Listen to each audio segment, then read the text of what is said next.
ഈ വരുന്ന ഷാൻ ഡൊമിനിക് അല്ലേ ഇപ്പോ റാമ്പിൽ നടന്നിട്ട് ഹലോ ഷാൻ റാമ്പിൽ നടന്നിട്ട് ഇപ്പൊ വൈറലായിരിക്കുകയാണ്. റാമ്പിൽ നടക്കുന്നതിന് മാത്രമല്ല ഷാൻ നേരത്തെ തന്നെ മാരത്തണിൽ പങ്കെടുത്തിട്ടുണ്ട്.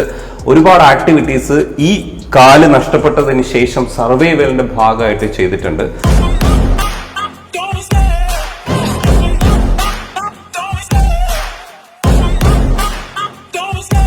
ട്രെയിനിൽ നിന്ന് ഇറങ്ങാൻ നേരം സ്ലിപ്പായി, കാല് ഇടയിലോട്ടായി, പിന്നെ കാല് ഫുള്ളായിട്ട് ഡ്രോപ്പായി. കാലുണ്ടെന്ന് വെച്ചിട്ട് അതായത് നമുക്ക് ഇല്യൂഷൻ ഉണ്ടാവും ആ സമയത്ത്. ഇങ്ങനെ എടുത്ത് ഇങ്ങനെ നടക്കാൻ തോന്നും. അപ്പം നമുക്ക് നോക്കുമ്പോൾ കാല് ഇല്ലാത്ത ഒരു ഫീൽ വരും. പിന്നെ ചില സമയത്ത് കാലുള്ള പോലെ ഒരു തോന്നൽ വരും. ആദ്യം കുറച്ച് നല്ല ഡിപ്രസ്ഡ് ആയിരുന്നു കുറെ നാള്. ഭാവിയിൽ എങ്ങനെയാണ് പാസ്റ്റിനെ കുറിച്ചൊക്കെ ചിന്തിച്ച്. ലൈഫ് എന്ന് പറഞ്ഞാൽ ഒന്നേ ഉള്ളൂ, നമ്മളത് എൻജോയ് ചെയ്യണം. ശരിക്കും ഈ റാമ്പിന് മുമ്പ് ഒരു മാരത്തണിൽ, കൊച്ചി മാരത്തോണിൽ പങ്കെടുത്തിട്ടുണ്ട്. അതെ, വില്യൻടൺ ഐലൻഡിൽ വെച്ചിട്ടായിരുന്നു. ഈ റീസെന്റ് പങ്കെടുത്ത ഒരു മാരത്തോൺ ആയിരുന്നു. അത് എത്ര കിലോമീറ്റർ ആയിരുന്നു? അത് 5 കിലോമീറ്റേഴ്സ് ആയിരുന്നു ആ മാരത്തോൺ. ഫിനിഷ് ചെയ്തു. വേറെ ഏതെങ്കിലും മാരത്തണിൽ പങ്കെടുത്തിട്ടുണ്ടോ? 8 years ബാക്ക് സ്കെച്ചേഴ്സ് പങ്കെടുത്ത ഒരു മാരത്തോൺ ഉണ്ടായിരുന്നു ചെന്നൈയിൽ വെച്ചിട്ട്. 10 കിലോമീറ്റേഴ്സ് ആയിരുന്നു. അതിലും പങ്കെടുത്തിട്ടുണ്ട്. അല്ലാതെ പിന്നെ ഡാൻസ്, പിന്നെ സ്വിമ്മിംഗ് ഉണ്ട് അല്ലെ?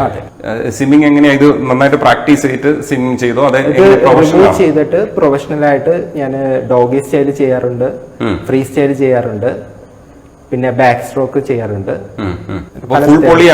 അതെ. അല്ല, ഇത് ശരിക്കും എന്താ സംഭവിച്ചേക്കണേ കാലിന്? ഞാൻ അന്ന് 2013 ടെക്നോ പാർക്കിൽ ജോലി ചെയ്യുന്ന സമയത്ത്. ഏത് പ്രായത്തില്? അതെ, 21 വയസ്സിൽ HR ഹ്യൂമൻ റിസോഴ്സിലായിരുന്നു ഞാൻ അന്ന് വർക്ക് ചെയ്തുകൊണ്ടിരുന്നത്. തിരിച്ചു വരുന്ന വഴിക്ക് ട്രെയിനിൽ നിന്ന് ഇറങ്ങാൻ നേരം സ്ലിപ്പായി, കാല് ഇടയിലോട്ടായി, പിന്നെ കാല് ഫുള്ളായിട്ട് ഡ്രോപ്പായി. 2 കാലും നഷ്ടപ്പെട്ടു, ബ്രോക്കണായി. അതിനുശേഷം പിന്നെ ആ ജോലി കണ്ടിന്യൂ ചെയ്യാൻ പറ്റുമോ? ജോലി അതിനുശേഷം കണ്ടിന്യൂ ചെയ്യാൻ പറ്റിയില്ല, റിസൈൻ ചെയ്യേണ്ടി വന്നു. പിന്നെ എപ്പോഴാണ് ജോലിക്ക് കയറുന്നത്? പിന്നെ 2 years കഴിഞ്ഞിട്ട് അവിടെ അടുത്ത് ടെക്നോ പാർക്കിൽ തന്നെ വേറൊരു കമ്പനിയിൽ ജോലിക്ക് കയറിയായിരുന്നു. അപ്പം ഈ 2 വർഷം കൊണ്ട് പിന്നെ ഈ കാലൊക്കെ വെച്ച് റെഡിയായി പ്രാക്ടീസ് ചെയ്ത് ഒക്കെ വന്നു. അതെങ്ങനെയായിരുന്നു ആ survival period?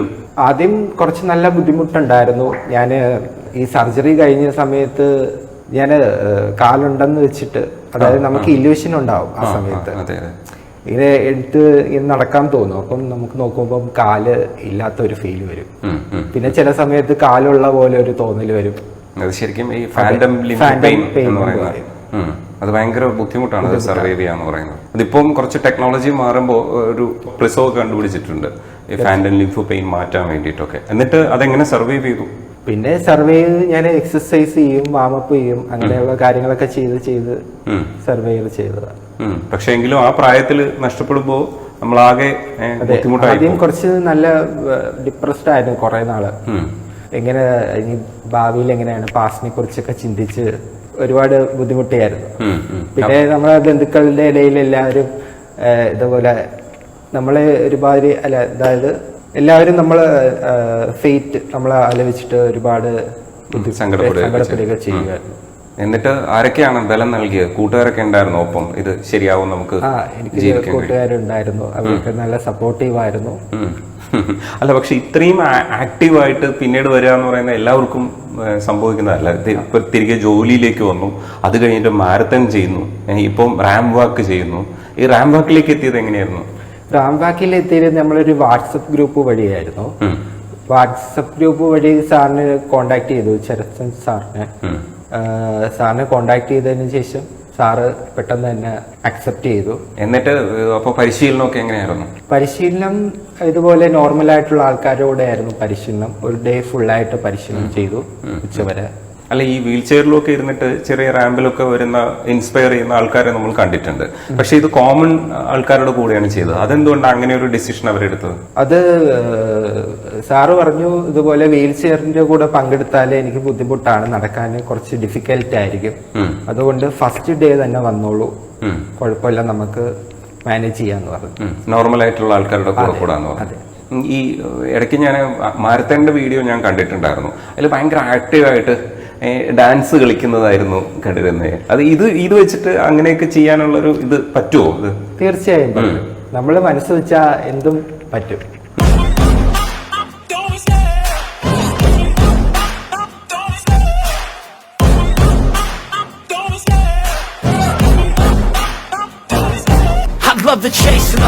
I set the pace when I'm running. I always take what I want and I always give it 100. Don't need a bank, no I'm funded. Play the game like it's nothing. I'm always thankful for something. Don't take for granted, stay humble. Now wake up. മാരത്തോണിന് പങ്കെടുക്കുക എന്ന് പറയുന്നത് ചെറിയ കാര്യമല്ല. നമ്മൾ normally തന്നെ ആൾക്കാർക്കൊക്കെ പങ്കെടുക്കാൻ പറ്റാത്തൊരു ഇവന്റ് ആണ് മാരത്തോൺ എന്ന് പറയുന്നത്. ഒത്തിരി ദൂരം പോകേണ്ടതുണ്ട്. 5 10 അതിന്റെ ഒരു പേഷ്യൻസ് എന്ന് പറയുന്നതും പിന്നെ സ്റ്റാമിനയും നമ്മുടെ കരുത്തും ഒക്കെ വേണം. അതെങ്ങനെയാണ് പ്രാക്ടീസ് ചെയ്തത്? അത് പിന്നെ ഞാൻ ജിമ്മിനൊക്കെ പോയിട്ട് കുറച്ച് വർക്കൗട്ടും കാര്യങ്ങളൊക്കെ ചെയ്തായിരുന്നു. ഫിറ്റ്നസ് സോളിലായിരുന്നു ഞാൻ സ്വിമ്മിങ്ങിനൊക്കെ പോകുന്നത്. അവിടെ പോയി കുറച്ച് ഹാർഡ് വർക്ക് ചെയ്തിട്ടാണ് അതിനുള്ളൊരു ഇത് കിട്ടിയത്, പവർ കിട്ടിയത്. പിന്നെ ഈ സ്വിമ്മിങ് അതിന്റെ കൂടെ തന്നെ നമ്മൾ ചെയ്തു പോവാണ്. അത് സ്വിമ്മിങ് എങ്ങനെയാ? സ്വിമ്മിങ് എന്ന് പറയുന്ന ഒരു ആശയം ഇപ്പൊ നമ്മൾ അത് നേരത്തെ സ്വിം ചെയ്യുമായിരുന്നോ? അതുകൊണ്ടാണ് നേരത്തെ ആക്സിഡന്റിന് ശേഷമാണ് ഞാൻ സ്വിമ്മിങ് എന്നുള്ള ഒരു ആശയത്തിലേക്ക് വന്നത്. എനിക്ക് ഒരുപാട് ആഗ്രഹം ഉണ്ടായിരുന്നു. പല സ്ഥാപനത്തിലും ഞാൻ പോയായിരുന്നു ഇത് സ്വിമ്മിങ് പഠിക്കണമെന്ന് പറഞ്ഞിട്ട്. അപ്പം എല്ലാരും റിജക്റ്റ് ചെയ്തായിരുന്നു ആ സമയത്ത്. കാരണം ഇങ്ങനെ ഒരു പ്രശ്നമാണ്, മുങ്ങിപ്പോകുമെന്നുള്ള പേടി അവരുടെ മനസ്സിലുണ്ട്. അപ്പൊ ഞാൻ സാറിന് വീഡിയോ ഒക്കെ കാണിച്ചു കൊടുത്തു. കുഴപ്പമില്ല സാറേ, നമുക്ക് ചെയ്യാൻ പറ്റുമെന്നൊക്കെ പറഞ്ഞു. സാറ് പറഞ്ഞു പറ്റില്ല, ഒരുപാട് നോർമലായിട്ടുള്ള ആൾക്കാരൊക്കെ തട്ടിയിട്ടാല് പ്രശ്നമാവും എന്നൊക്കെ പറഞ്ഞു. ഇങ്ങനെ ഞാൻ ഇവിടെ പെരിയാർ എന്ന് പറഞ്ഞ സജീവ് വാളശ്ശേരി സാറിനെ കോണ്ടാക്ട് ചെയ്തു. സാർ അപ്പൊ തന്നെ അത് അക്സെപ്റ്റ് ചെയ്തു. ഇങ്ങനെ സ്വിമ്മിങ് പഠിച്ചു. എന്നിട്ട് അവസാനം പെരിയാർ ക്രോസ് ചെയ്തു.